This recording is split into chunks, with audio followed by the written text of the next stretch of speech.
નવસારી જિલ્લાના પૂર્વ પટ્ટીના ગામોમાં ફરી એકવાર દીપડાની દહેશત વધી છે। નાગધારા ગામમાં ધોળા દિવસે એક યુવાન પર બે દીપડાઓએ હુમલો કરી મૂક્યો।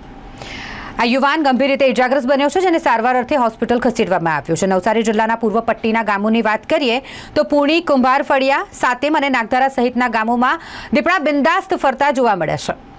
તેમાં નાગધારા ગામના યુવાન પર બે દીપડાએ એકસાથે હુમલો કર્યો।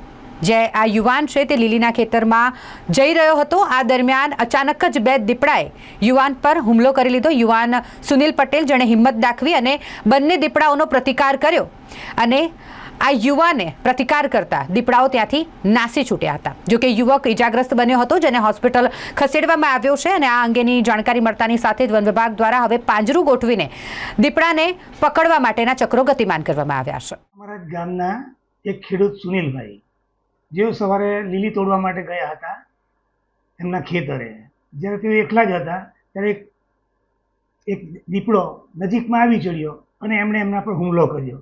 ત્યારબાદ તરત જ એક બીજો દીપડો પણ આવ્યો, એટલે જે એક દીપડા જોડે ઝપાઝપી થતાં બીજો દીપડો ભાગી ગયેલ છે।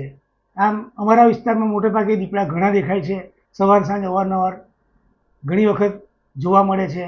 પણ આવા હુમલા કરે તે જેમને સુનિલભાઈને પહેલાં ખાનગી ડૉક્ટર ત્યાં લઈ ગયા, પણ જંગલ ખાતાની કોઈક અડચણ લાગે એવું જ્યાં જણાતા એમને સિવિલ હોસ્પિટલમાં સારવાર આપેલ છે અને ત્યારબાદ એમને ઘરે લાવવામાં આવેલ છે। એમને હાલની પરિસ્થિતિ સારી છે। એમ કેવો માહોલ છે ગામમાં એમ દીપડાનો ભયનો માહોલ ખરો। આજુબાજુના વિસ્તારમાં ઘણા અત્યારે નીકળે છે, ત્યારે સાંજના ટાઈમે પણ ખેડૂતને માટે જરા કપરા સંજોગ છે।